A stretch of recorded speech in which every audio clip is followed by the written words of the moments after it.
어머니, 죄송해요. 이번 추석은 정말 바빠서 못 가요. 일이 터져서요. 수화기 너머로 들려오는 아들의 목소리에는 조금의 미안함도 느껴지지 않았습니다. 핑계라는 걸 알면서도 나는 그저 알았다고 답할 수밖에 없었습니다. 아들이 내 세상의 전부였으니까요. 그 전화 한 통이 내 낡은 세상에 균열을 내기 시작했다는 걸 그때는 미처 알지 못했습니다. 이바구 시작 전에 구독과 좋아요 눌러주시면 놀라운 인생 사연들을 누구보다 먼저 무료로 만나보실 수 있습니다. 그 전화가 오기 며칠 전, 저는 설레는 마음으로 벽에 걸린 달력을 바라보았습니다. 낡고 빛바랜 달력, 그 위에 제가 직접 그려넣은 붉은 동그라미. 추석. 1년에 고작 한두 번 볼까 말까 한 아들 민준이의 얼굴을 실컷 볼 수 있다는 기대감. 그것 하나만으로도 찌든 일상의 피로가 가시는 듯 했습니다. 아들 민준이는 제게 삶의 이유 그 자체였습니다. 남편이 허망하게 세상을 떠난 뒤 저는 제 자신을 돌아볼 틈도 없이 억척스럽게 살아야 했습니다. 새벽에는 시장 좌판에서 채소를 팔았고 해가 지면 식당 주방으로 달려가 산더미처럼 쌓인 그릇을 닦았습니다. 손톱 밑에는 늘 검은 흙대가 끼어 있었고 독한 세제의 부르튼 손은 겨울 논바닥처럼 갈라져 피가 배어 나오기 일쑤였습니다. 그래도 저는 괜찮았습니다. 제 품에 안겨 잠든 민준이의 얼굴을 보고 있노라면 세상의 모든 시름이 눈 녹듯 사라졌으니까요. 엄마, 나 이번에 반장 됐어. 엄마, 이것 봐. 나 상장 받아왔어. 작은 손에 상장을 꼭 쥔 채 제 품으로 달려오던 아이. 그 아이를 위해 저는 무엇이든 할 수 있었습니다. 나처럼 배우지 못하고 돈 때문에 서러운 삶을 살게 하고 싶지 않았습니다. 그래서 더 허리를 졸라맸습니다. 제 몸이 으스러져라 일해서 번 돈은 한 푼도 남김없이 민준이의 학원비와 과외비로 들어갔습니다. 정작 저는 해진 옷을 몇 번이고 기워 입으면서도 아들에게는 늘 가장 좋은 운동화와 최신형 책가방을 안겨주었습니다. 제 어깨가 굽고 무릎이 시큰거릴수록 아들의 키는 쑥쑥 자라고 어깨는 늠름해졌습니다. 그걸로 충분했습니다. 엄마, 저 사업이라는 걸 한번 해보고 싶어요. 딱 한 번만 절 믿고 도와주세요. 어느덧 훌쩍 자라 번듯한 청년이 된 민준이가 제 앞에 무릎을 꿇고 말했을 때 저는 한치의 망설임도 없었습니다. 제 노후를 위해 부어왔던 적금을 깨고 남편이 남긴 마지막 유산이었던 작은 집을 담보로 대출까지 받아 아들의 손에 쥐어주었습니다. 제 노후는 아들의 성공 그 자체라고 저는 한 점 의심 없이 믿었습니다. 민준이가 제법 이름 있는 회사에 다니는 아가씨와 결혼을 하고 눈에 넣어도 아프지 않을 손주까지 안겨주었을 때 저는 이제야말로 내 기나긴 고생이 끝났다고 생각했습니다. 하지만 그건 저만의 섣부른 착각이었습니다. 아들 내외는 명절이나 제 생일 같은 아주 특별한 날에만 겨우 얼굴을 비췄습니다. 그것마저도 늘 바쁘다는 핑계를 앞세워 엉덩이 붙일 새도 없이 서둘러 자리를 떴습니다. 며느리는 처음부터 저를 어려워하는 기색이 역력했고 손주는 제게 안기기보다 스마트폰 화면을 들여다보는 것을 더 편안해했습니다. 서운한 마음이 왜 들지 않았겠습니까? 하지만 저는 애써 그 마음을 삼켰습니다. 다들 먹고 살기 힘드니까 젊을 때는 저렇게 정신없이 사는 게 당연한 거지. 스스로를 다독이며 아들 내외가 좋아할 만한 밑반찬을 바리바리 싸서 보내는 것으로 제 마음을 대신했습니다. 냉장고에 그득그득 채워놓은 반찬통을 볼 때마다 제 마음 한구석도 채워지는 것만 같았습니다. 어머니, 이번 추석은 정말 바빠서 못 가요. 일이 터져서요. 추석을 일주일 앞두고 걸려온 아들의 전화 한 통은 그런 제 마지막 기대마저 여지없이 무너뜨렸습니다. 목소리에는 어떤 감정의 동요도 실려 있지 않았습니다. 마치 업무 사항을 보고하듯 용건만 간단히 말하고는 전화를 끊으려 했습니다. 아, 그래. 많이 바쁘구나. 혹시 사업에 무슨 일이라도 있는 거니? 덜컥 걱정스러운 마음이 앞섰습니다. 제 전 재산을 털어넣은 사업이 잘못되기라도 한 건 아닌지 심장이 철렁 내려앉았습니다. 하지만 아들은 귀찮다는 듯 짧게 대답할 뿐이었습니다. 아니요, 뭐 그런 거 아니에요. 그냥 처리할 게 좀 많아서. 그럼 저 바빠서 이만 끊을게요, 어머니. 더 물어볼 틈도 없이 전화는 끊겼고 귓가에는 차갑게 식어버린 신호음만이 한동안 맴돌았습니다. 저는 수화기를 든 채 그 자리에 못 박힌 듯 서 있었습니다. 심장이 쿵 하고 아득한 바닥으로 떨어지는 기분이었습니다. 거실 창밖으로 쏟아지는 가을 햇살은 더없이 따사로웠지만 제 눈앞은 칠흑 같은 어둠에 잠기는 듯 했습니다. 그래도 저는 애써 마음을 추슬렀습니다. 일이 바빠서 못 오는 걸 어쩌겠어. 그래도 명절 음식은 챙겨 보내줘야지. 저는 억지로 무거운 몸을 일으켜 겉옷을 챙겨 입었습니다. 아들이 가장 좋아하는 갈비찜이라도 잔뜩 해서 보내줄 요량이었습니다. 시장은 명절을 앞두고 모처럼 활기가 넘쳤습니다. 사람들 얼굴에는 설렘과 기쁨이 가득했습니다. 그 틈에 끼어 저는 최고급 한우갈비를 고르고 탐스럽게 익은 과일과 햅쌀을 골라 담았습니다. 양손 가득 묵직한 짐을 들고 집으로 돌아오는 길, 발걸음은 천근만근 무거웠지만 마음 한구석에서는 작은 희망이 피어올랐습니다. 어쩌면 명절 당일에는 아들이 잠깐이라도 얼굴을 비추지 않을까? 집에 돌아오자마자 저는 곧장 허리에 앞치마를 둘렀습니다. 갈비는 찬물에 담가 핏물을 빼고 갖은 채소를 정성껏 다듬어 형형색색의 전을 부치기 시작했습니다. 지글지글 고소한 기름 냄새가 텅 빈 집안을 가득 채웠습니다. 알록달록한 음식들이 접시 위에 소복하게 쌓여갈수록 텅 비었던 제 마음도 조금씩 채워지는 듯 했습니다. 민준이가 이걸 보면 얼마나 좋아할까? 며느래랑 손주 녀석도 맛있게 먹어주겠지. 혼잣말을 중얼거리며 희미하게 웃음 짓다가도 텅 빈 식탁을 보면 어김없이 깊은 한숨이 새어나왔습니다. 이렇게 많은 음식을 누구와 함께 나눈단 말인가. 모두가 가족과 함께 모여 웃음꽃을 피울 명절에 홀로 남아 음식을 만들고 있는 제 신세가 처량하게 느껴졌습니다. 밤늦도록 이어진 음식 준비가 모두 끝났을 때 저는 녹초가 된 몸을 이끌고 낡은 소파에 털썩 주저앉았습니다. 텔레비전에서는 귀성길에 오른 사람들의 행복한 표정과 오랜만에 만난 가족들이 서로를 부둥켜 안는 모습이 쉴 새 없이 흘러나왔습니다. 그 너무나도 평범한 풍경들이 오늘따라 유난히 날카로운 유리 조각이 되어 제 가슴을 후벼 팠습니다. 결국 저는 텔레비전을 끄고 말았습니다. 정막이 내려앉은 거실, 시계 초침 소리만이 유난히 크게 들려왔습니다. 식탁 위에는 제가 밤새 만든 음식들이 가득했습니다. 김이 모락모락 나는 갈비찜 노릇하게 부쳐진 각종 전, 삼색나물과 갓 지은 햅쌀밥까지. 하지만 그 음식들을 함께 나눌 사람은 아무도 없었습니다. 저는 힘없이 일어나 식탁 앞에 앉았습니다. 혹시나 하는 마음에 아들에게 문자를 보냈습니다. 아들아, 내가 좋아하는 갈비찜이랑 전 부쳤다. 바쁘면 내가 가져다 줄까? 한참을 기다려도 답장은 오지 않았습니다. 저는 멍하니 식어가는 음식들을 바라보았습니다.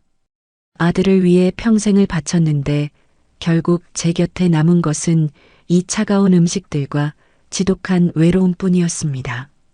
눈물이 핑 돌았지만 입술을 굳게 깨물어 간신히 참아냈습니다. 이제 우는 것도 지쳤습니다. 창밖은 이미 짙은 어둠에 잠겨 있었습니다. 저는 불도 켜지 않은 어두운 거실에 홀로 앉아 현관문 쪽을 하염없이 바라보았습니다. 혹시라도, 정말 혹시라도 서프라이즈라며 아들이 문을 열고 들어오지 않을까? 바보 같은 기대라는 걸 알면서도 저는 쉽사리 그 자리에서 일어날 수가 없었습니다. 그렇게 저는 식어가는 명절 음식과 함께 깊고 외로운 밤을 맞이하고 있었습니다. 추석 당일 아침이었습니다. 밤새 뒤척이다 뜬 눈으로 밤을 새운 저는 동이 트자마자 몸을 일으켰습니다. 습관처럼 부엌으로 향해 어젯밤 차려둔 명절 음식을 다시 한번 데우고 새로 지은 밥을 퍼서 밥그릇과 국그릇을 식탁 위에 올렸습니다. 아들의 것, 며느리의 것, 그리고 손주 서준이의 것까지. 세 개의 수저를 나란히 놓는 제 손길은 기계처럼 무감각했습니다. 창밖에서는 명절 아침의 부산스러운 소음이 희미하게 들려왔습니다. 이웃집 아이들이 한복을 곱게 차려입고 제잘거리는 소리, 전 부치는 고소한 냄새가 바람을 타고 넘어왔지요. 하지만 저희 집은 섬처럼 고요했습니다. 그 고요함이 마치 거대한 벽이 되어 저를 세상과 단절시키는 것만 같았습니다. 저는 텅 빈 식탁 의자에 홀로 앉았습니다. 눈앞에는 김이 모락모락 피어오르는 음식들이 가득했지만 숟가락을 들 생각조차 나지 않았습니다. 혹시라도, 정말 혹시라도 아들이 아침 일찍 찾아오지 않을까 하는 마지막 기대감. 그 바보 같은 미련이 저를 식탁 앞에 붙잡아두고 있었습니다. 시간은 무심하게 흘러갔습니다. 아침 해가 중천에 떠오르고 텔레비전에서는 대통령의 추석맞이 연설이 흘러나왔습니다. 더도 말고 덜도 말고 한가위만 같아라. 그 상투적인 명절 인사가 오늘따라 유난히 공허하게 들렸습니다. 모두가 행복하고 풍성해야 할 이 명절에 저는 왜 이토록 처참하고 외로워야 하는 걸까요? 그때였습니다. 식탁 위에 놓여 있던 제 낡은 스마트폰 화면이 반짝하고 빛나며 띠링 마이너스 하는 경쾌한 알림음이 울렸습니다. 손주 녀석이 할머니 심심할 때 보시라며 깔아준 SNS 앱에서 온 알림이었습니다. 서준님이 새로운 사진을 게시했습니다. 라는 글자가 화면 위에 떠올랐습니다. 평소 같았으면 복잡해서 무시했을 테지만 그날은 지푸라기라도 잡는 심정으로 저는 조심스럽게 그 알림을 손가락으로 눌렀습니다. 그리고 다음 순간 저는 숨쉬는 법을 잊어버렸습니다. 화면을 가득 채운 것은 한 장의 사진이었습니다. 눈이 시리도록 푸른 바다와 투명한 하늘, 그리고 그보다 더 새하얀 백사장. 그림 같은 야자수 그늘 아래 세상에서 가장 행복한 표정을 한 사람들이 환하게 웃고 있었습니다. 그리고 그 중심에 제 아들 민준이가 있었습니다. 민준이는 고급 선글라스를 낀 채 한 손으로는 며느리의 허리를 감싸고 다른 한 손으로는 칵테일 잔을 높이 치켜들고 있었습니다.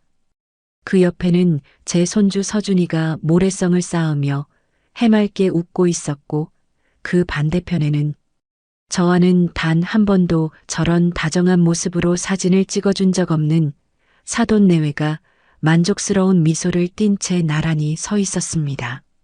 저는 숨을 쉴 수가 없었습니다. 심장이 바닥 없는 늪으로 추락하는 듯한 아찔한 감각.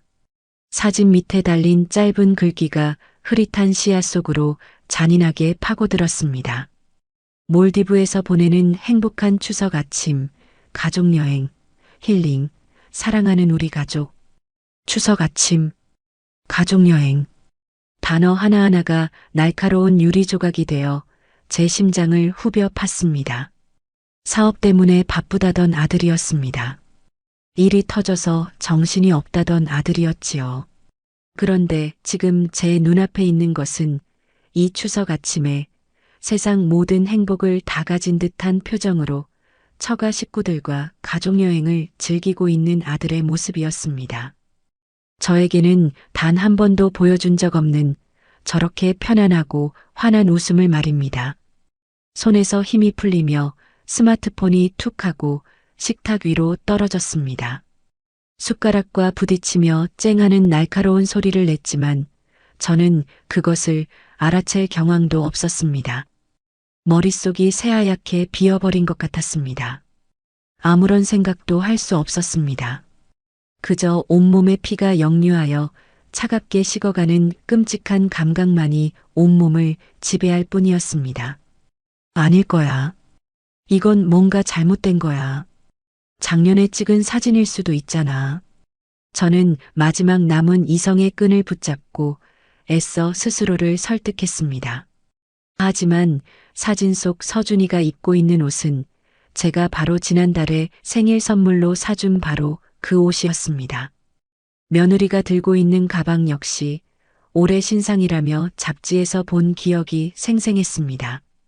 사진이 올라온 시간은 불과 몇 분 전이었습니다. 부들부들 떨리는 손으로 다시 스마트폰을 집어들었습니다. 저는 미친 사람처럼 사진을 확대하고 또 확대했습니다. 아들의 얼굴, 며느리의 얼굴, 손주의 얼굴. 그들의 행복한 미소 뒤에 숨겨진 잔인한 진실이 비웃음처럼 저를 향해 쏟아져 내렸습니다. 배신감. 그래요. 그것은 지독한 배신감이었습니다. 하지만 그보다 더 저를 고통스럽게 한 것은 처절한 허무함이었습니다. 제 평생은 무엇을 위한 것이었을까요? 제 희생과 헌신은 과연 누구를 위한 것이었을까요? 아들의 성공이 곧 저의 행복이라 굳게 믿으며 살아온 지난 세월이 이 한 장의 사진 앞에서 산산조각 나버렸습니다. 시장에서 닳도록 채소를 팔던 제 거친 손, 식당 주방에서 뜨거운 물에 부르트던 제 손, 그 손으로 벌어다 바친 돈으로 제 아들은 저렇게 웃고 있었습니다. 저를 완벽하게 기만하고 저를 철저하게 소외시킨 채 말입니다. 저는 아들 내외에게 그저 필요할 때만 찾는 지갑 그 이상도 이하도 아니었던 것입니다. 그때 저도 모르게 전화기 버튼을 눌렀습니다. 마지막 확인이 필요했습니다. 제 아들이 제 배로 낳은 자식이 정말 저에게 이토록 잔인한 거짓말을 할 수 있는지 제 귀로 직접 들어야만 했습니다. 몇 번의 신호음이 가고 잠이 덜 깬 듯한 아들의 목소리가 들려왔습니다. 여보세요? 왜요, 어머니? 저는 떨리는 목소리를 애써 가다듬고 물었습니다. 민준아, 너 지금 어디니? 제발, 제발 아니라고 말해주길 바랐습니다. 무슨 오해가 있었다고, 사실은 이게 아니라고 변명이라도 해주길 바랐습니다. 하지만 수화기 너머에서는 상상조차 하기 싫었던 가장 잔인한 대답이 흘러나왔습니다. 나야 회사죠. 일 때문에 바쁘다고 했잖아요. 왜 자꾸 전화하세요, 피곤하게. 순간 제 머릿속에서 무언가 툭 하고 끊어지는 소리가 들렸습니다. 아들의 짜증 섞인 목소리를 듣는 순간 제 안에 남아있던 마지막 미련과 한 줌의 기대마저 산산이 부서져 내렸습니다. 저는 아무 말 없이 전화를 끊었습니다. 그리고 웃음이 터져 나왔습니다.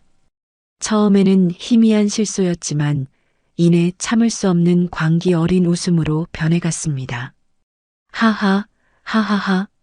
텅 빈 거실에 제 웃음소리가 섬뜩하게 울려 퍼졌습니다. 저는 미친 사람처럼 한참을 웃고 또 웃었습니다. 눈에서는 뜨거운 눈물이 쉴 새 없이 흘러내렸습니다. 웃음이 멈추었을 때 제 안에는 그 어떤 감정도 남아있지 않았습니다. 슬픔도 분노도 허탈함도 아니었습니다. 그저 뼛속까지 시린 차가운 냉기만이 가득했습니다. 저는 자리에서 벌떡 일어났습니다. 그리고 김이 모락모락 나는 명절 음식이 가득 차려진 식탁을 바라보았습니다. 아들이 가장 좋아하던 갈비찜, 며느리가 맛있다고 칭찬했던 잡채, 손주 서준이가 잘 먹던 동그랑땡. 그 음식들을 바라보는 제 눈빛은 얼음장처럼 차가웠습니다. 저는 가장 큰 비닐봉지를 가져왔습니다. 그리고 망설임 없이 접시에 담긴 음식들을 쓸어 담기 시작했습니다. 따뜻한 온기가 채 가시지 않은 갈비찜을, 정성껏 부쳐낸 오색전을, 갓 무쳐낸 나물들을, 제 손으로 만든 모든 것들을 쓰레기처럼 봉지 안에 쑤셔 넣었습니다. 그것은 단순히 음식을 버리는 행위가 아니었습니다.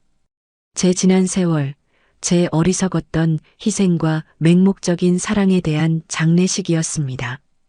음식물 쓰레기 봉투를 들고 집 밖으로 나섰습니다. 화난 대낮, 이웃들은 창문 너머로 저를 이상한 눈초리로 쳐다봤지만 저는 아랑곳하지 않았습니다. 아파트 단지 구석에 위치한 음식물 쓰레기 수거함에 저는 미련 없이 봉지를 던져 넣었습니다. 철펑 마이너스 하는 소리와 함께 제 지난 인생의 일부가 그렇게 버려졌습니다. 그날 이후 저의 시간은 멈췄습니다.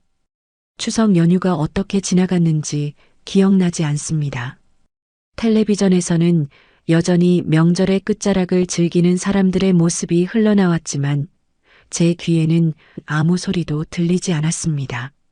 저는 며칠 동안 물 한 모금 마시지 않고 낡은 소파에 미라처럼 누워 있었습니다. 잠을 자는 것도 깨어 있는 것도 아니었습니다. 그저 텅 빈 천장을 응시하며 제 인생을 송두리째 부정당한 그 순간을 곱씹고 또 곱씹었습니다. 아들의 웃음소리, 며느리의 교태 섞인 목소리, 사돈의 만족스러운 표정, 그 모든 것이 잔상처럼 눈앞에 어른거렸습니다. 그들의 행복이 비수가 되어 제 심장을 쉴 새 없이 찔러댔습니다. 배신감에 몸서리치다가도 이 모든 것이 제 어리석음 때문이라는 자책감에 숨이 막혔습니다. 제가 아들을 잘못 키웠습니다. 제 맹목적인 사랑이 아들을 괴물로 만들었습니다. 며칠이 흘렀을까요? 더 이상 눈물조차 흐르지 않을 때쯤 저는 비틀거리며 자리에서 일어났습니다. 거울 속에 비친 제 모습은 낯설기 짝이 없었습니다. 퀭한 눈, 푸석한 피부, 하얗게 센 머리카락. 지난 며칠 사이 저는 폭삭 늙어버린 것 같았습니다. 하지만 그 늙고 초라한 얼굴 위로 이전에는 볼 수 없었던 차갑고 단단한 무언가가 자리 잡고 있었습니다. 저는 안방으로 향했습니다. 그리고 장롱 가장 깊숙한 곳, 겹겹이 쌓인 낡은 이불 더미 밑바닥에 손을 뻗었습니다. 손끝에 딱딱한 나무 상자의 감촉이 느껴졌습니다. 수십 년간 저 혼자만 그 존재를 알고 있었던 남편의 유품이자 저의 마지막 보루가 담긴 상자였습니다. 묵직한 상자를 꺼내 바닥에 내려놓았습니다. 삐걱거리는 경첩을 열자 그 안에서 빛바랜 서류 봉투 하나가 모습을 드러냈습니다. 부동산 등기권리증, 그리고 그 옆에는 남편이 세상을 떠나기 직전 제 손을 잡고 남긴 편지가 고이 접혀 있었습니다. 사랑하는 아내 정숙에게, 내가 당신에게 주는 마지막 선물이요. 내가 평생 당신 몰래 아껴 모은 돈으로 당신 이름으로 작은 상가 하나를 사두었소.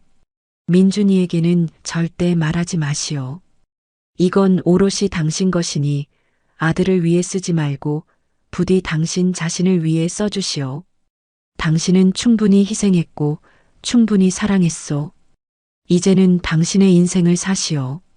저는 떨리는 손으로 등기권리증을 집어들었습니다. 서울특별시 강남구 라는 주소와 함께 소유주란에 제 이름 이정숙 석자가 또렷하게 적혀 있었습니다. 그래요, 저는 이 상가의 존재를 이미 알고 있었습니다. 남편이 세상을 떠난 후 남편의 유언대로 이 사실을 아들에게 철저히 비밀로 해왔습니다. 아들이 사업 자금을 부탁했을 때도, 결혼 자금이 모자라 쩔쩔맬 때도 저는 이 상가를 내놓지 않았습니다. 그것은 제 마지막 자존심이자 혹시 모를 미래에 저를 지켜줄 유일한 방패라고 생각했기 때문입니다. 하지만 아들을 향한 제 내리사랑은 그 마지막 자존심마저 무너뜨릴 뻔했습니다. 아들이 사업에 어려움을 겪을 때마다 저는 밤새 이 상자를 끌어안고 고민했습니다. 이걸 팔아서 아들을 도와줘야 하나? 내 노후가 뭐가 중요하랴? 내 아들이 잘 되는 게 먼저지. 남편의 유언을 어기고 싶은 유혹이 수십 번도 더 저를 흔들었습니다. 하지만 결국 저는 이 상자를 열지 않았습니다.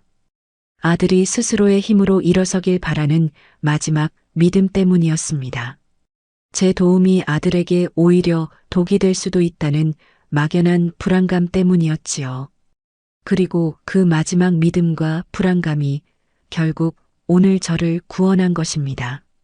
저는 등기권리증을 가슴에 꼭 품고 그 자리에 주저앉았습니다. 그리고 목 놓아 울기 시작했습니다. 남편에 대한 고마움과 그리움, 그리고 아들에 대한 지독한 원망이 뒤섞인 형언할 수 없는 눈물이었습니다. 남편은 죽어서까지도 저를 지켜주고 있었던 것입니다. 이 어리석은 아내가 언젠가 나락으로 떨어질 것을 예감이라도 한 듯 마지막 비상구를 마련해 두었던 것입니다. 한참을 울고 나니 신기하게도 마음이 차분하게 가라앉았습니다. 더 이상 눈물도 나지 않았습니다. 대신 머릿속이 얼음처럼 차갑고 명료해졌습니다. 저는 등기권리증과 남편의 편지를 번갈아 보며 앞으로 제가 무엇을 해야 할지 생각하기 시작했습니다. 남편은 말했습니다. 이건 오롯이 당신 것이니 당신 자신을 위해 쓰라고. 그래요, 그렇게 할 것입니다. 저는 더 이상 아들 민준이를 위한 희생양이 되지 않을 것입니다. 남편이 제게 남겨준 이 마지막 기회를 저는 결코 헛되이 쓰지 않으리라. 다음 날 아침 저는 수십 년 만에 처음으로 저 자신을 위해 외출 준비를 했습니다. 장롱 속에 처박아 두었던 가장 좋은 옷을 꺼내 입었습니다. 먼지 쌓인 화장대 앞에 앉아 서툰 솜씨로나마 옅게 화장도 했습니다. 거울 속에 비친 제 모습은 여전히 낯설었지만 어제의 그 초라하고 무기력한 늙은이는 더 이상 아니었습니다. 눈빛에는 차가운 결의가 서려 있었습니다. 저는 먼저 등기권리증에 적힌 강남의 주소로 향했습니다. 화려한 빌딩 숲 사이에 남편이 남긴 상가는 생각보다 작고 낡은 3층짜리 건물이었습니다. 하지만 그 건물을 보는 순간 저는 제 인생의 든든한 성을 얻은 것만 같은 기분이 들었습니다. 저는 건물 1층에 자리한 작은 부동산 사무소로 들어갔습니다. 그곳은 남편의 가장 절친한 친구였던 박 사장이 운영하는 곳이었습니다. 남편이 세상을 떠나기 전 저 몰래 박 사장에게 모든 것을 부탁해 두었던 것입니다. 수십 년간 제 이름으로 된 세금을 묵묵히 대납해주고 임대차 계약을 관리하며 저의 유일한 재산을 지켜준 고마운 사람이었지요. 형수님, 어쩐 일이십니까? 여기까지는. 박 사장은 갑작스러운 저의 등장에 놀라면서도 이내 따뜻한 차를 내어주었습니다. 저는 그동안의 사정을 모두 털어놓을 수는 없었지만 이제 제가 직접 이 건물을 관리해야 할 때가 온 것 같다고 말했습니다. 제 결연한 눈빛을 읽었는지 박 사장은 더 이상 아무것도 묻지 않고 두툼한 서류철 하나를 꺼내 주었습니다. 형님이 언젠가 아주머니께서 찾아오실 날이 있을 거라고 했습니다. 그때가 되면 이걸 모두 전해드리라고 신신당부하셨지요. 지난 수십 년간의 임대계약서와 세금 납부 영수증, 그리고 건물 관리 내역입니다. 단 한 푼의 오차도 없이 모두 기록해 두었습니다. 서류철을 넘겨받는 제 손이 미세하게 떨렸습니다. 1층 식당과 2, 3층 사무실에서 매달 꼬박꼬박 들어오는 임대료는 제가 평생 시장 좌판에서 벌었던 돈과는 비교도 할 수 없는 액수였습니다. 이 모든 것이 온전히 제 것이라는 사실이 그제야 현실로 다가왔습니다. 저는 건물 옥상으로 올라갔습니다. 발 아래로 펼쳐진 화려한 도시의 풍경을 내려다보며 저는 깊은 숨을 내쉬었습니다. 이제 저에게는 돈이 있습니다. 그리고 저를 믿고 지지해줄 든든한 조력자도 있습니다. 아들에게 복수하고 제 남은 인생을 완전히 새롭게 시작할 수 있는 모든 것이 갖춰진 셈입니다. 저는 주머니에서 스마트폰을 꺼냈습니다. 그리고 인터넷 검색창에 자선재단 설립 방법이라는 글자를 천천히 입력했습니다. 화면 위로 수많은 정보들이 쏟아져 나왔습니다. 복잡하고 어려운 내용들이었지만 저는 하나하나 놓치지 않고 꼼꼼하게 읽어 내려갔습니다. 그래요, 이것입니다. 단순히 아들에게서 모든 것을 빼앗는 것만으로는 부족합니다. 저는 아들이 그토록 무시하고 경멸했던 그의 어머니가 얼마나 대단한 사람이 될 수 있는지를 똑똑히 보여줄 것입니다. 아들이 저에게서 빼앗아간 제 인생, 그 이상의 가치를 만들어낼 것입니다. 저는 옥상 난간에 기댄 채 저물어가는 도시의 노을을 바라보았습니다. 제 마음속에 태양도 지고 새로운 달이 떠오르고 있었습니다. 그것은 복수의 달이자 새로운 시작을 알리는 희망의 달이었습니다. 저는 더 이상 과거에 얽매여 울고만 있는 약한 여자가 아니었습니다. 저는 내일 당장 변호사를 찾아갈 것입니다. 그리고 제 인생을 되찾기 위한 첫 번째 계획을 실행에 옮길 것입니다. 제 길고 길었던 밤이 드디어 끝나고 있었습니다. 다음 날 아침 저는 동트기 전부터 눈을 떴습니다. 더 이상 악몽에 시달리지도 뜬 눈으로 밤을 새우지도 않았습니다. 지난 수십 년의 세월 중 가장 깊고 평온한 잠을 잔 것 같았습니다. 제 안에 무언가가 완전히 변했다는 것을 저 스스로 느낄 수 있었습니다. 저는 곧장 옷장으로 향했습니다. 그리고 제 인생처럼 낡고 해진 옷들을 하나씩 꺼내기 시작했습니다. 색바랜 몸빼 바지, 목이 늘어난 티셔츠, 무릎이 튀어나온 낡은 스웨터. 아들 학원비 한 푼이 아까워 제 옷 한 벌 사는 것을 평생 망설여왔던 지난날의 증거들이었습니다. 저는 그 옷들을 모두 꺼내 망설임 없이 가위로 잘라버렸습니다. 싹둑 싹둑 소리와 함께 제 어리석었던 과거와 미련도 함께 잘려나가는 듯 했습니다. 그날 아침 저는 남편의 친구인 박 사장에게 전화를 걸었습니다. 어제 만났을 때 미리 약속해둔 터였습니다. 박 사장님, 접니다. 오늘 시간 괜찮으신가요? 그럼요, 형수님. 언제든 괜찮습니다. 어제 말씀드린 서류들 다 준비해 두었습니다. 저는 박 사장이 알려준 은행의 VIP 창구로 향했습니다. 박 사장은 이미 그곳에서 저를 기다리고 있었습니다. 그는 은행 직원에게 저를 소개하며 수십 년간 묵묵히 관리해 오던 통장과 서류들을 제 앞에 내밀었습니다. 형수님, 이게 형님이 남기신 상가 임대료가 매달 입금되던 통장입니다. 그리고 이건 그 통장에 연결된 체크카드고요. 비밀번호는 형님 기일입니다. 그동안은 제가 세금 문제나 건물 수리비 등을 처리하기 위해 사용했지만 이제부터는 형수님께서 직접 관리하시면 됩니다. 통장에는 제가 상상했던 것보다 훨씬 큰 금액이 찍혀 있었습니다.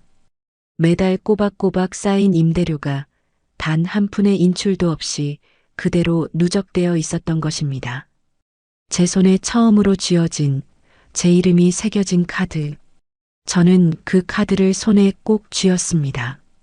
이것이 바로 제 복수의 첫 번째 무기였습니다. 카드를 들고 저는 곧장 백화점으로 향했습니다. 제 인생 처음으로 오직 저 자신만을 위해 들어선 화려한 공간.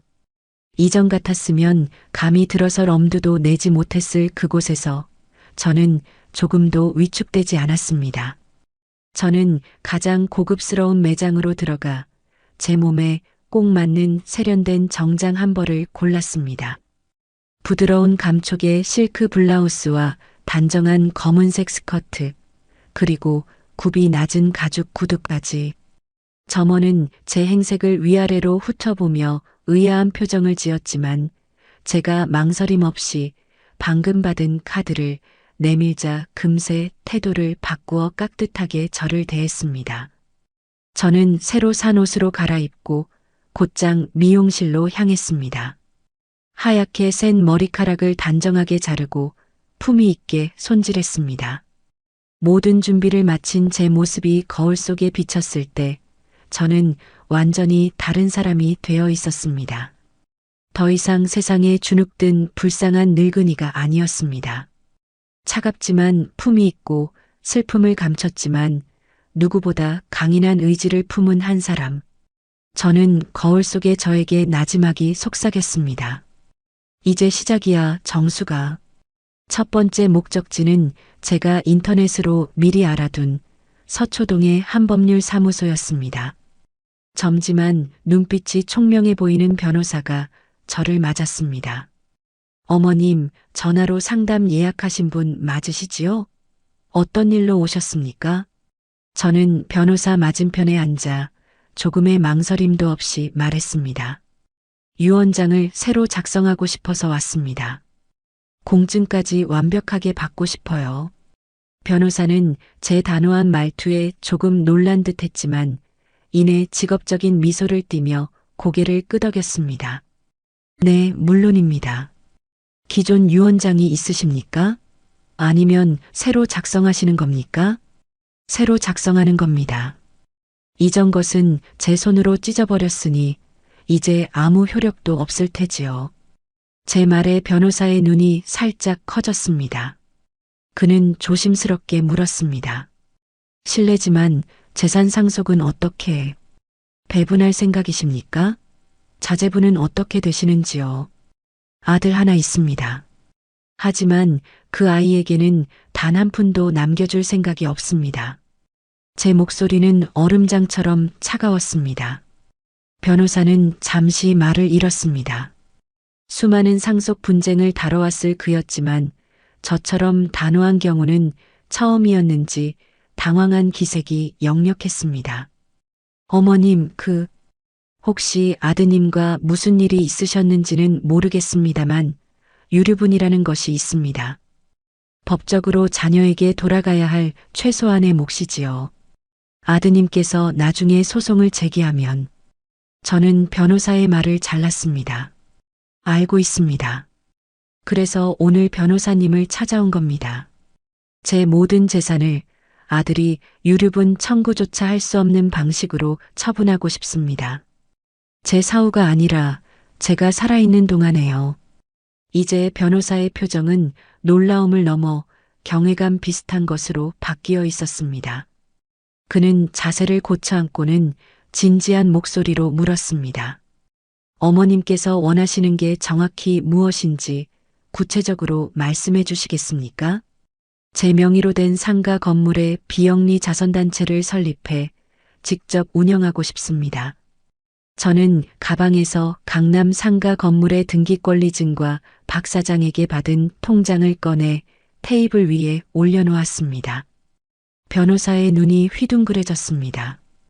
방금 전까지 허름한 행색이었던 늙은이가 이제는 품이 있는 모습으로 강남 건물 주임을 증명하는 서류를 내민 것입니다.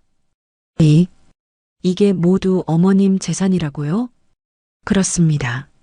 그리고 아직 아들 녀석은 이 건물의 존재를 전혀 모르고 있지요. 아들이 제 유일한 재산이라고 믿고 있는 낡은 아파트 한 채가 더 있습니다. 저는 그 아파트부터 처분할 생각입니다. 변호사는 한동안 말없이 서류들을 검토했습니다. 그의 표정은 점점 더 심각해졌습니다. 어머님, 이건 정말 큰 결심이십니다. 비영리 단체를 설립하고 직접 운영하시는 것은 단순히 기부하는 것보다 훨씬 더 많은 노력과 시간이 필요합니다. 정말 후회하지 않으시겠습니까?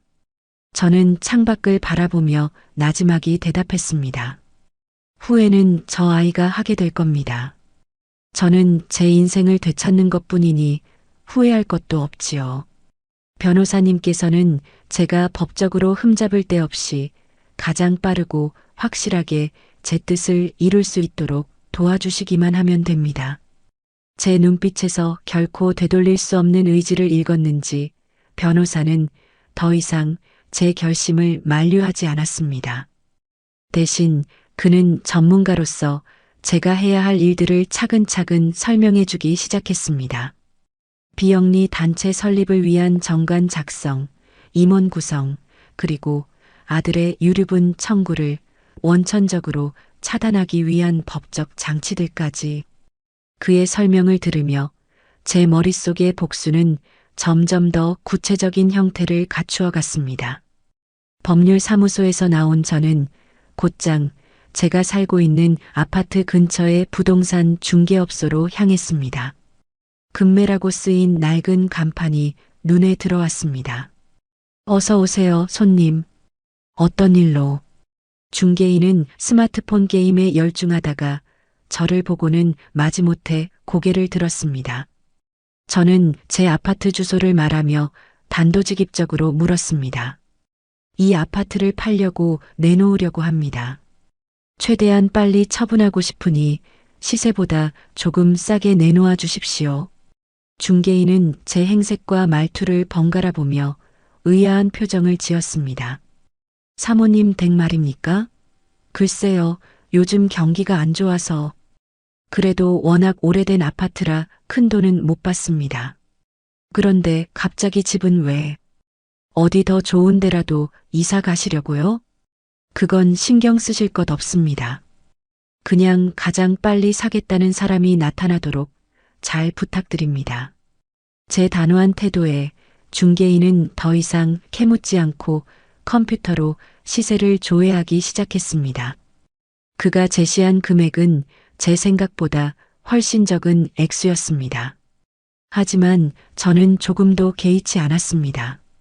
이 아파트의 가격은 중요하지 않았습니다. 중요한 것은 이 아파트가 곧 사라질 운명이라는 사실 그 자체였으니까요. 아들이 유일한 희망이라고 믿고 있는 어머니의 마지막 보금자리가 이제 시장에 매물로 나왔다는 것. 그것이 제 복수의 첫 번째 단계였습니다. 저는 중개인에게 매물 위임 계약서에 도장을 찍어주고 사무실을 나왔습니다. 그날 저녁 집으로 돌아오는 길에 아파트 입구 게시판에 제가 내놓은 아파트의 금매 전단지가 붙어 있는 것을 보았습니다. 제 집 호수가 적힌 그 종이 한 장을 보니 기분이 묘했습니다. 수십 년간 제 모든 희로애락이 담겼던 공간. 아들을 키우고 남편을 떠나보냈던 바로 그곳. 하지만 제 마음속에는 시원섭섭함 대신 차가운 만족감만이 가득했습니다. 집으로 돌아온 저는 텅 빈 거실 소파에 앉아 창밖을 바라보았습니다. 어둠이 내린 도시의 불빛들이 보석처럼 반짝였습니다. 제 손에는 그날 변호사에게 받아온 비영리 단체 설립 절차 안내문이 들려 있었습니다. 제가 그 안내문을 펼쳐 제2의 인생을 설계하려는 바로 그 순간 주머니 속에서 스마트폰이 울렸습니다. 화면에 뜬 이름은 내 아들이었습니다. 저는 잠시 망설이다 차가운 미소와 함께 통화 버튼을 눌렀습니다. 이제 더 이상 그의 전화에 가슴 철렁일 일은 없을 것입니다. 왜 그러니, 아들? 제 목소리는 저 자신이 듣기에도 놀랄 만큼 평온하고 차분했습니다. 어머니, 저 민준이에요. 잘 지내셨어요?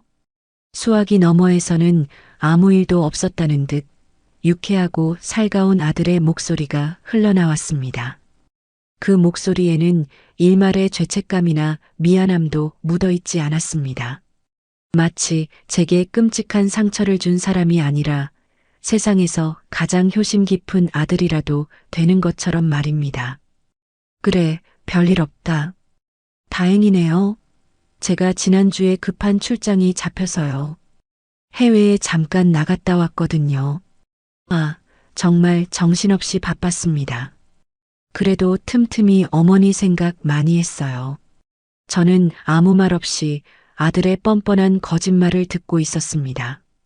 해외 출장, 몰디브의 푸른 바다와 자결하는 태양, 그리고 처가 식구들과의 행복한 웃음. 그 모든 것이 해외 출장이라는 단어 하나로 포장되고 있었습니다. 헛웃음이 나왔지만 입술을 깨물어 간신히 참았습니다.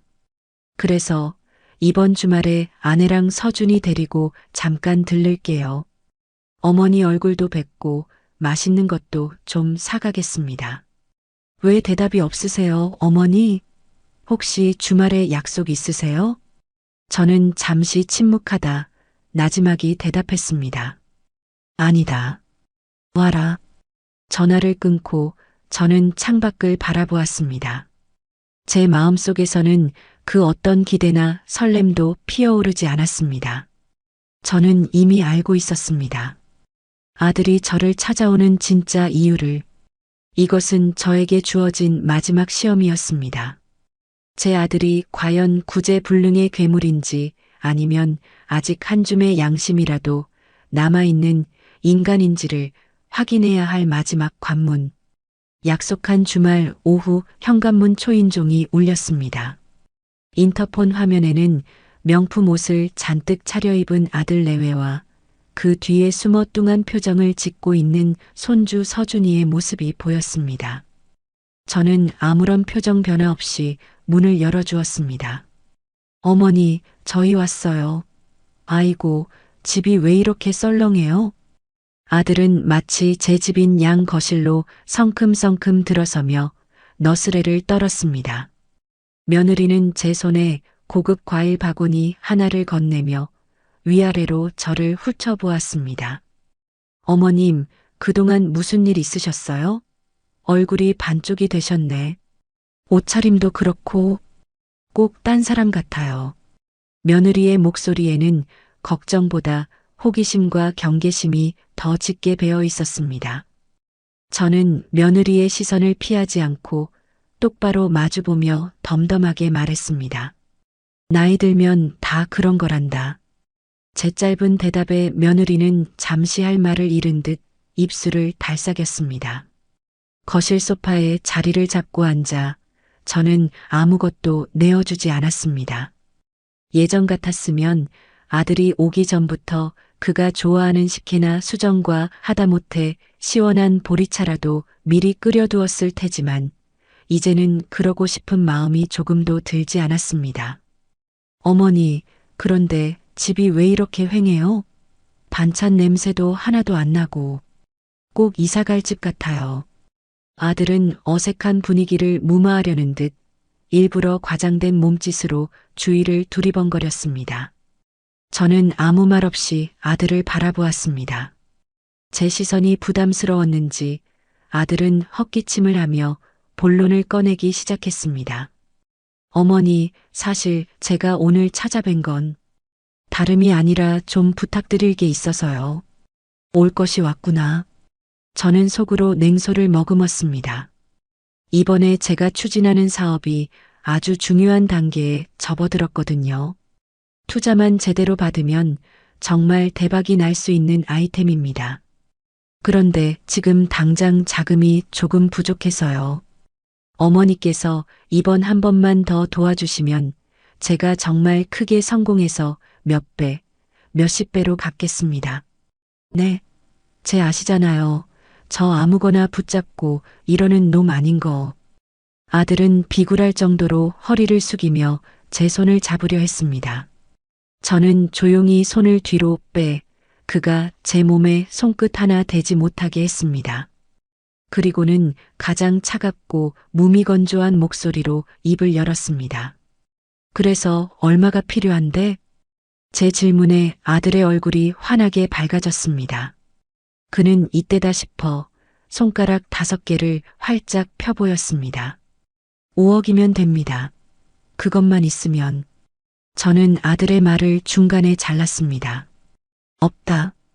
네. 뭐라고요, 어머니? 아들은 제 말을 잘못 들었다는 듯 귀를 제 쪽으로 기울이며 되물었습니다. 저는 그의 눈을 똑바로 쳐다보며 한 글자 한 글자 힘주어 다시 말했습니다. 돈 없다고 했다. 순간 거실의 공기가 싸늘하게 얼어붙었습니다. 아들의 얼굴에서 미소가 사라지고 당혹감과 불쾌감이 뒤섞인 표정이 떠올랐습니다. 며느리 역시 믿을 수 없다는 듯 저와 아들을 번갈아 쳐다보았습니다. 아니, 어머니, 농담하시는 거죠? 어머니가 돈이 없다는 게 말이 돼요? 제가 다 아는데. 내가 뭘 아는데? 그동안 모아두신 돈도 있으시고 또 이 아파트도 있잖아요. 이거 담보로 대출이라도. 저는 자리에서 일어나 부엌으로 향했습니다. 그리고 찬장에서 유리컵 하나를 꺼내 정수기에서 아무런 온기 없는 차가운 맹물을 가득 따랐습니다. 그리고는 아들 앞 테이블에 탁 소리가 나게 내려놓았습니다. 목마를 테니 물이나 마시거라. 이것이 저의 대답이었습니다. 더 이상 너에게 줄 정성은 이 차가운 물 한 잔 외에는 아무것도 없다는 무언의 선언. 아들은 제 행동의 의미를 알아차리지 못한 채 황당하다는 표정으로 저를 바라보았습니다. 어머니, 지금 저랑 장난하세요? 제가 지금 얼마나 급한 상황인데 고작 물 한 잔이라니요. 아들의 목소리가 높아지기 시작했습니다. 며느리도 옆에서 거들었습니다. 어머님, 정말 너무하세요. 민준 씨가 어머님 아들이잖아요. 아들이 이렇게 힘들어하는데 어떻게 그렇게 매정하게. 저는 두 사람의 원망 섞인 목소리를 들으며 조용히 입을 열었습니다. 내가 평생 너를 위해 어떻게 살았는지 너는 단 한 번이라도 생각해 본 적이 있니?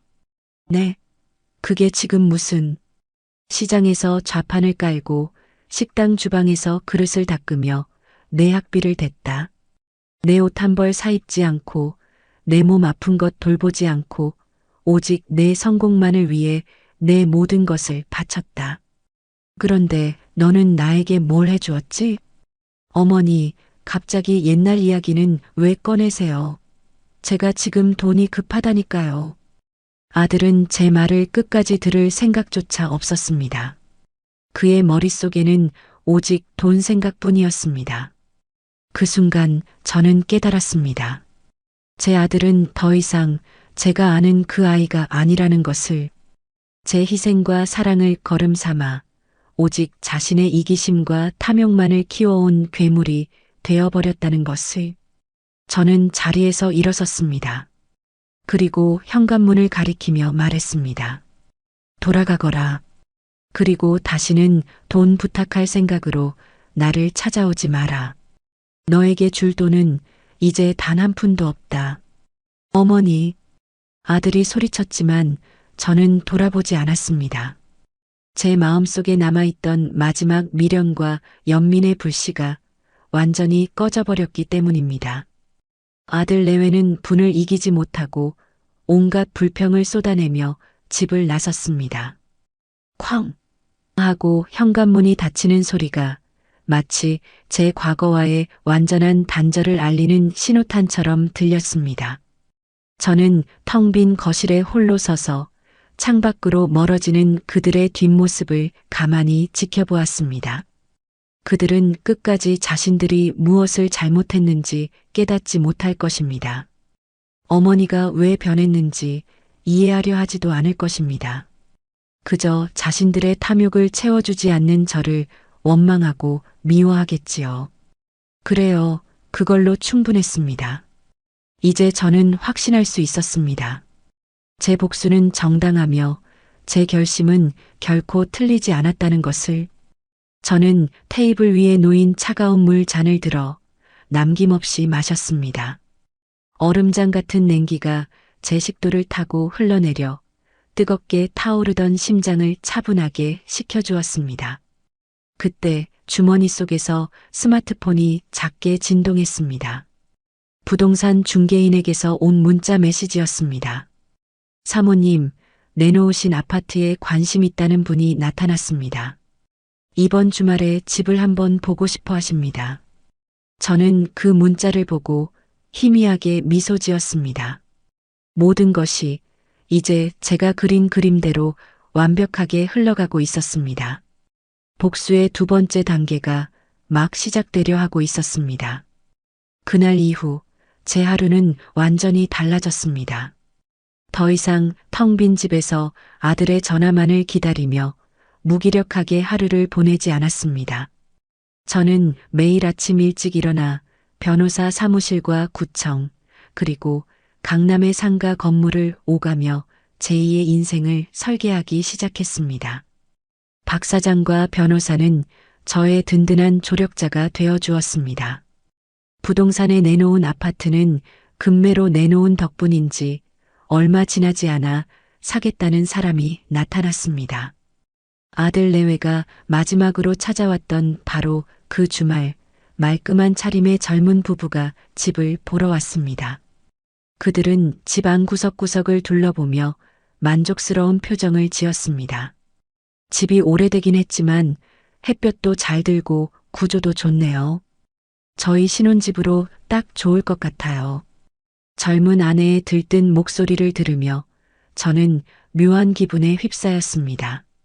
제가 평생을 바쳐 지켜온 이 보금자리가 이제 곧 다른 이의 행복한 웃음소리로 채워질 것이라는 사실. 서운함보다는 오히려 시원한 해방감이 더 크게 느껴졌습니다. 계약은 일사천리로 진행되었습니다. 저는 매수인이 제시하는 금액을 조금도 깎지 않고 그대로 받아들였습니다. 제게 중요한 것은 돈이 아니었기 때문입니다. 이 집이 하루라도 빨리 제 소유에서 벗어나는 것이 중요했습니다.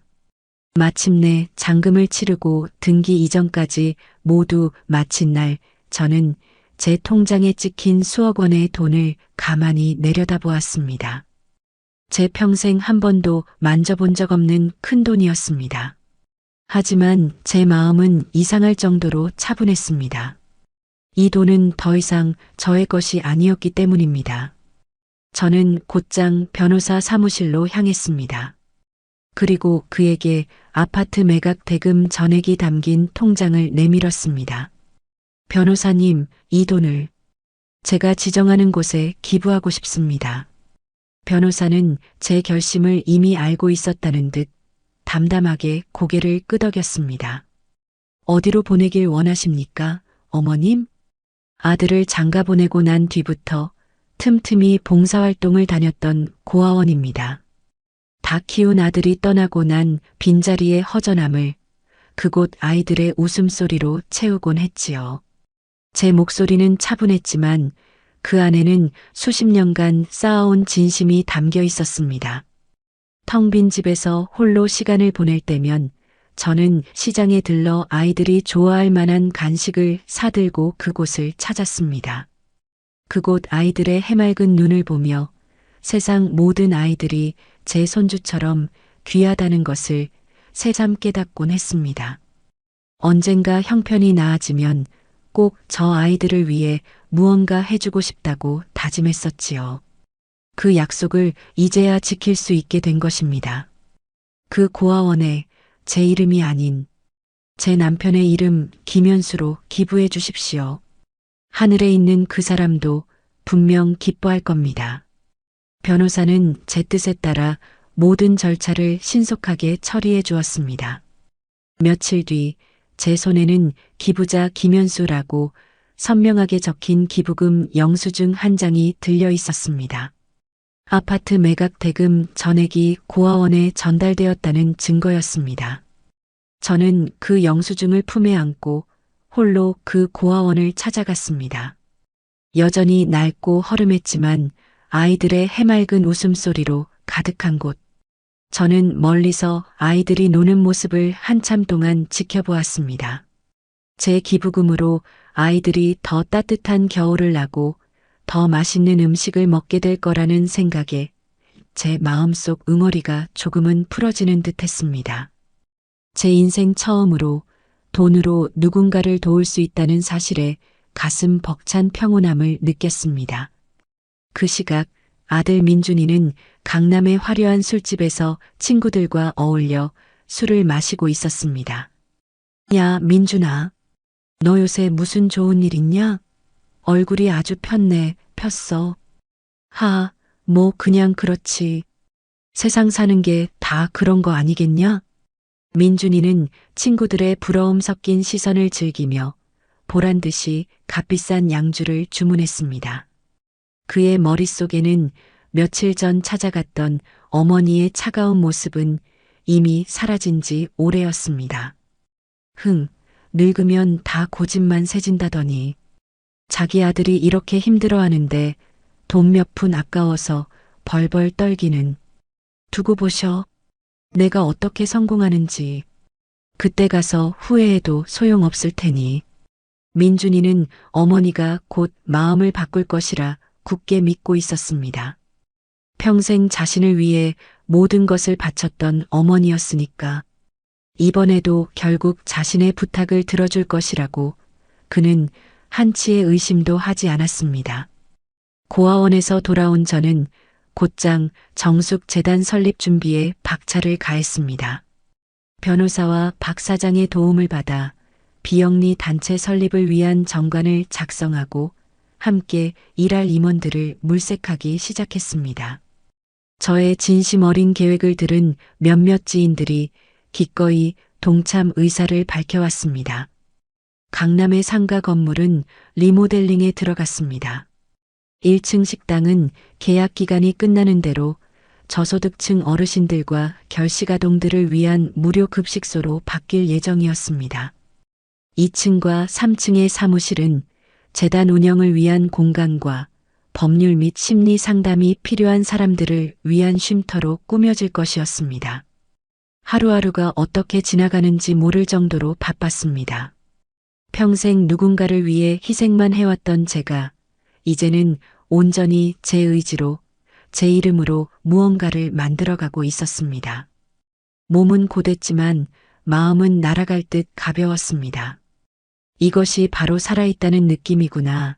저는 매일 밤 잠자리에 들며 생각했습니다. 모든 준비가 거의 마무리되어 갈 무렵 저는 변호사 사무실을 다시 찾았습니다. 그리고 그에게 마지막으로 한 가지를 더 부탁했습니다. 변호사님, 이제 때가 된 것 같습니다. 제 아들에게 이걸 보내주십시오.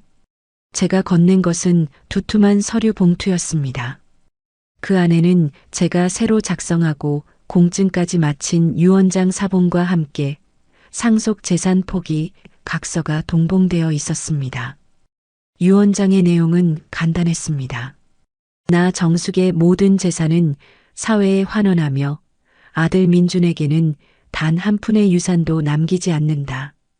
변호사는 제 얼굴을 잠시 바라보다가 이내 결심한 듯 고개를 끄덕였습니다. 알겠습니다, 어머님.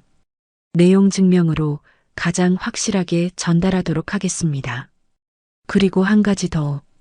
이 아파트 매매 계약서, 사본과 기부금 영수증 사본도 함께 보내주십시오. 제 아들이 그토록 원하던 집이 어떻게 되었는지 똑똑히 알아야 하지 않겠습니까?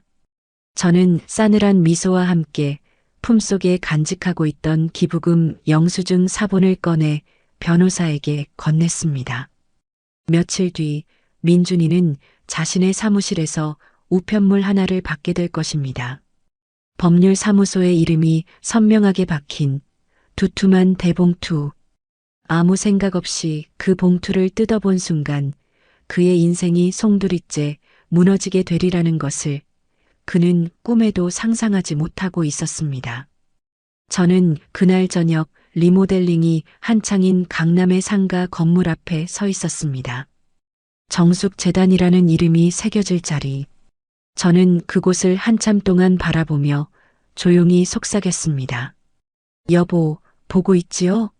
이제 시작이에요. 당신이 제게 남겨준 이 소중한 기회로 제가 얼마나 멋진 인생을 살아내는지 하늘에서 꼭 지켜봐 주세요.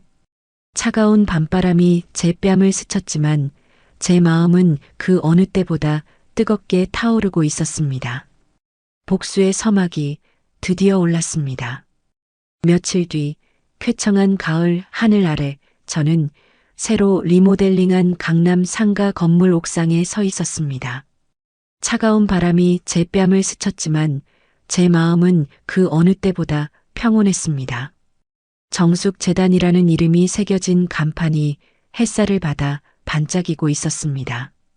박 사장과 변호사, 그리고 저의 뜻에 함께 해준 몇몇 분들과 함께 조촐한 현판식을 마친 직후였습니다. 형수님, 아니, 이제 이사장님이라고 불러야겠네요. 정말 대단하십니다. 형님이 하늘에서 보고 정말 자랑스러워 하실 겁니다. 박 사장이 눈시울을 붉히며 제 손을 잡았습니다. 저는 그저 옅은 미소로 화답했습니다. 제 시선은 발 아래 펼쳐진 분주한 도시를 향하고 있었습니다. 모두가 자신의 욕망을 위해 정신없이 달려가는 저 도시 속 어딘가에 제 아들 민준이도 있겠지요. 바로 그 시각 민준이는 자신의 번듯한 사무실에서 느긋하게 커피를 마시고 있었습니다. 얼마 전 어머니에게 거절당한 일은 이미 잊은 지 오래였습니다. 그는 다른 투자처를 알아보며 자신의 사업이 곧 성공 가도에 오를 것이라는 헛된 희망에 부풀어 있었습니다. 김민준 대표님 앞으로 온 등기우편입니다. 비서가 건넨 두툼한 서류 봉투, 발신인 란에 적힌 5호 법률사무소라는 글자를 보고 민주는 잠시 고개를 갸웃했습니다. 법률사무소? 내가 돈 떼먹은 사람이라도 있나? 그는 대수롭지 않게 봉투를 뜯었습니다. 그리고 그 안에 담긴 서류들을 꺼내드는 순간 그의 얼굴에서 여유로운 미소가 순식간에 사라졌습니다. 가장 먼저 눈에 들어온 것은 유언공정증서라는 제목의 서류였습니다. 그리고 그 내용은 너무나도 충격적이었습니다. 본인 이정숙의 모든 재산은 재단법인 정숙에 기부하며 아들 김민준에게는 단 한 푼의 유산도 상속하지 아니한다. 뭐야 이게. 엄마가 미쳤나? 민준은 믿을 수 없다는 듯 서류를 몇 번이고 다시 읽었습니다. 하지만 선명하게 찍힌 공증 마크는 그것이 장난이 아님을 증명하고 있었습니다. 그의 손이 부들부들 떨리기 시작했습니다. 그리고 다음 장을 넘기는 순간 그는 자신의 눈을 의심해야 했습니다. 그것은 아파트 매매 계약서와 기부금 영수증 사본이었습니다. 기부자는 김현수, 바로 자신의 아버지 이름이었습니다. 그리고 기부 금액은 그가 그토록 믿고 있던 어머니의 유일한 재산, 낡은 아파트의 매각 대금 전액이었습니다. 아파트? 아파트를 팔았다고? 누구 마음대로 이걸 기부해? 민준의 얼굴이 새하얗게 질렸습니다. 마지막 희망, 마지막 보루라고 생각했던 아파트가 자신의 손을 떠나 완전히 사라져버렸다는 사실. 그는 마치 망치로 머리를 얻어맞은 듯한 충격에 휩싸여 자리에 주저앉고 말았습니다. 말도 안 돼. 말도 안 돼. 민주는 미친 사람처럼 소리치며 곧장 자신의 스마트폰을 집어들었습니다. 그리고 어머니라고 저장된 번호를 눌렀습니다. 하지만 수화기 너머에서는 차가운 통화 연결음만 반복될 뿐이었습니다. 그 시각 저는 재단 사무실에서 아이들에게 나누어줄 학용품을 포장하고 있었습니다. 제 스마트폰이 쉴 새 없이 울렸지만 저는 화면에 뜬 내 아들이라는 이름을 한번 쳐다보고는 다시 묵묵히 제 일에만 집중했습니다. 이제 그 아이의 절규는 더 이상 제게 어떤 영향도 미치지 못했습니다. 여보, 당신 지금 어디야? 당장 나 좀 봐. 어머니와 통화가 되지 않자 민주는 아내에게 전화를 걸어 고래고래 소리를 질렀습니다. 왜 그래, 자기야? 나 지금 백화점인데. 무슨 일이야? 백화점? 지금 쇼핑할 기분이야? 우리 이제 다 끝났어. 알거지가 됐다고. 민준의 절규에 아내의 목소리도 날카로워졌습니다. 뭐, 그게 무슨 소리야? 똑바로 말해. 어머니가 미쳤어. 아파트를 팔아서 고아원에 기부해버렸대. 그리고 전 재산을 사회에 환원한다고 나한테는 한 푼도 안 준다고 내용 증명을 보냈어. 수화기 너머로 잠시 침묵이 흘렀습니다. 그리고 이내 아내의 히스테릭한 비명이 터져 나왔습니다. 뭐라고? 그게 정말이야? 당신 어머니한테 대체 무슨 짓을 한 거야? 어떻게 구워 삶았길래 노인네가 저렇게까지 하냐고. 내가 뭘 어째. 나는 그냥 돈 좀 달라고. 그냥? 당신이 그깟 돈 몇 푼 때문에 우리 인생을 망쳐놓은 거야. 이 무능한 인간아. 아내의 입에서는 온갖 저주와 악담이 쏟아져 나왔습니다. 평소 민준을 최고의 남편이라 치켜세우던 그녀의 모습은 온데간데 없었습니다. 그녀가 사랑한 것은 민준이 아니라 민준의 배경, 즉 어머니의 재산이었음을 스스로 증명하고 있는 셈이었습니다. 전화를 끊은 민준은 완전히 넋이 나간 사람처럼 사무실에 주저앉았습니다. 모든 것이 거짓말 같았습니다. 평생 자신의 발밑에 있을 것이라 믿었던 어머니의 배신, 자신을 향해 온갖 경멸을 쏟아내던 아내의 본 모습, 그가 쌓아 올렸다고 믿었던 모든 것들이 한순간에 신기루처럼 사라지고 있었습니다. 아니야. 이건 꿈일 거야. 아파트는 그대로 있을 거야. 민주는 마지막 희망을 붙잡고 미친 듯이 사무실을 뛰쳐나갔습니다. 그는 차를 몰아 제가 살던 낡은 아파트로 향했습니다. 제발 모든 것이 그대로이기를 빌면서 아파트에 도착한 그는 엘리베이터를 타고 익숙한 저희 집 현관문 앞에 섰습니다. 그는 떨리는 손으로 도어락 비밀번호를 눌렀습니다. 하지만 삐비빅 마이너스 하는 경고음과 함께 문은 열리지 않았습니다. 엄마, 문 좀 열어봐. 엄마. 민주는 미친 듯이 문을 두드리고 소리쳤습니다. 잠시 후 문이 빼꼼히 열리고 낯선 젊은 남자의 얼굴이 나타났습니다. 누구신데요? 여기서 이렇게 소란 피우시면 곤란합니다. 누구냐고? 내가 이 집 아들이야. 비켜. 민주는 남자를 밀치고 집 안으로 들어서려 했습니다. 하지만 집안의 풍경은 그가 알던 모습이 아니었습니다. 세련된 가구들과 알콩달콩한 신혼의 흔적들, 그리고 그의 앞을 막아서는 젊은 부부의 황당한 표정. 무슨 소리 하시는 겁니까? 이 집은 저희가 2달 전에 사서 이사 온 집입니다. 당장 나가지 않으면 경찰에 신고하겠어요. 그제야 민주는 깨달았습니다. 모든 것이 끝났다는 것을. 어머니는 정말로 집을 팔았고 자신에게 돌아올 것은 없다는 것을.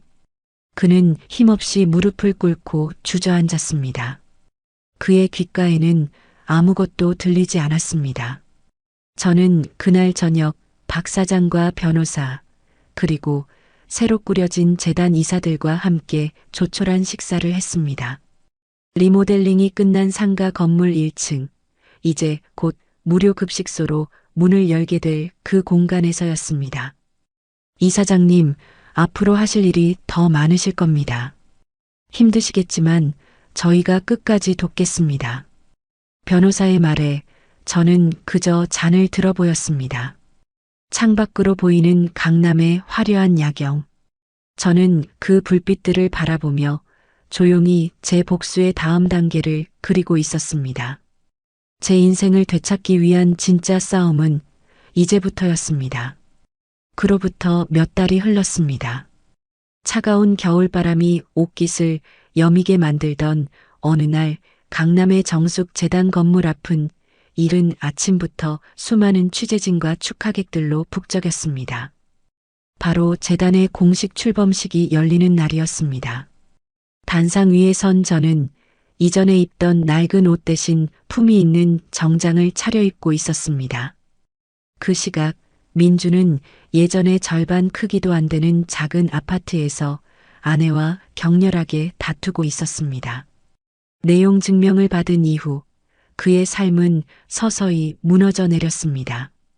믿었던 사업은 자금난에 허덕이다 결국 부도 처리되었고 한때 그를 떠받들던 사람들은 모두 등을 돌렸습니다. 화려했던 강남의 아파트를 처분하고 변두리의 작은 집으로 이사 온 뒤 아내의 바가지는 하루도 쉬는 날이 없었습니다. 당신 정말 무능의 끝을 보여주는구나. 어머니 하나 제대로 구워 삶지 못해서 우리 인생을 이 꼴로 만들어? 닥쳐. 내가 이렇게 된 게 다 누구 때문인데. 당신이 그깟 명품에 눈이 멀어서.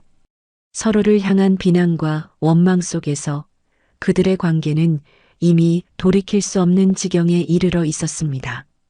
그때 초라한 식탁 위에 놓인 고급스러운 봉투 하나가 민준의 눈에 들어왔습니다. 발신인은 정숙이었습니다. 그는 씁쓸한 표정으로 봉투를 열었습니다. 안에는 정숙재단 출범식 초청장이라는 글씨가 적혀 있었습니다. 재단? 무슨 재단? 분노와 의문이 뒤섞인 감정 속에서 그는 초청장에 적힌 낯선 주소로 향했습니다. 어머니가 대체 무슨 일을 꾸미고 있는지 마지막으로 확인하고 싶었기 때문입니다. 초청장에 적힌 주소에 도착한 민주는 자신의 눈을 의심했습니다.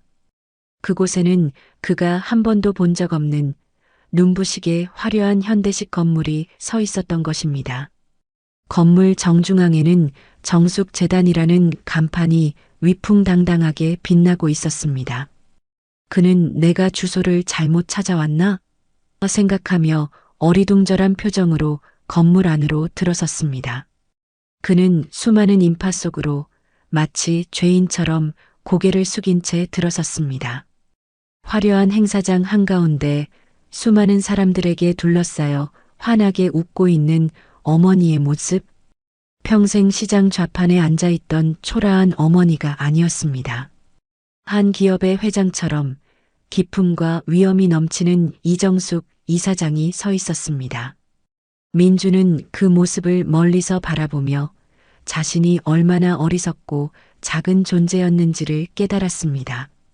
잠시 후 단상 위에 오른 저는 마이크를 잡고 천천히 입을 열었습니다. 오늘 정숙재단은 소외된 이웃들의 따뜻한 쉼터가 되고자 이 자리에 섰습니다. 저는 평생을 누군가의 어머니, 누군가의 아내로 살아왔습니다. 하지만 오늘부터 저는 더 많은 이들의 어머니이자 딸, 그리고 친구가 되고자 합니다. 객석에서는 뜨거운 박수가 터져 나왔습니다. 저는 잠시 숨을 고른 뒤 행사장 구석에 초라한 모습으로 서 있는 아들, 민준을 향해 시선을 고정했습니다. 그리고 오늘 이 자리에는 제 유일한 혈육인 제 아들도 와 있습니다. 모든 사람들의 시선이 민준에게로 쏠렸습니다. 그는 쥐구멍이라도 숨고 싶은 심정으로 고개를 숙였습니다. 저는 오늘 제 아들에게 마지막 진실을 알려주고자 합니다. 저는 제 뒤에 있는 건물, 정숙재단을 손으로 가리켰습니다. 내가 가진 유일한 재산이라고 믿었던 낡은 아파트가 사실은 내 재산의 전부가 아니었다. 바로 이 건물이 내가 존재조차 몰랐던 내 아버지가 평생을 바쳐 나에게 남겨주신 나의 진짜 재산이었다. 민준의 눈이 지진이라도 난 듯 흔들렸습니다. 그는 믿을 수 없다는 듯 저와 제가 가리키는 건물을 번갈아 보았습니다. 아들아, 이리 가까이 오너라. 제 부름에 민주는 마지못해 무대 앞으로 다가왔습니다. 저는 마이크를 든 채 오직 그에게만 들릴 정도의 목소리로, 하지만 마이크를 통해 모든 이에게 전달될 싸늘한 음성으로 말했습니다. 서준이 SNS는 잘 보았다. 몰디브 좋더냐? 순간 민준의 눈동자가 지진이라도 난 듯 격렬하게 흔들렸습니다. 그의 뇌리를 스치는 단 하나의 기억. 바쁜 출장. 어머니를 속였던 바로 그날의 거짓말. 그는 아무 말도 하지 못하고 저를 바라보았습니다. 저는 그의 눈을 피하지 않고 싸늘한 미소와 함께 마지막 확인 사살을 날렸습니다. 내가 바빠서 끄는 인연을 내가 돈으로 확인해 준 것뿐이다. 제 말이 끝나자마자 민준의 온몸에서 힘이 빠져나갔습니다. 그는 그제야 모든 것을 깨달았습니다. 어머니의 갑작스러운 변화, 차가운 태도, 아파트 매각, 그리고 눈앞에 이 거대한 재단까지. 이 모든 파국의 시작이 바로 자신이 무심코 저질렀던 그 거짓말 한마디였다는 것을.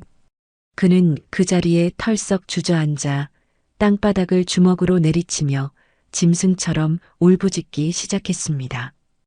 으아, 내가 무슨 짓을. 그의 울음은 더 이상 분노의 절규가 아니었습니다.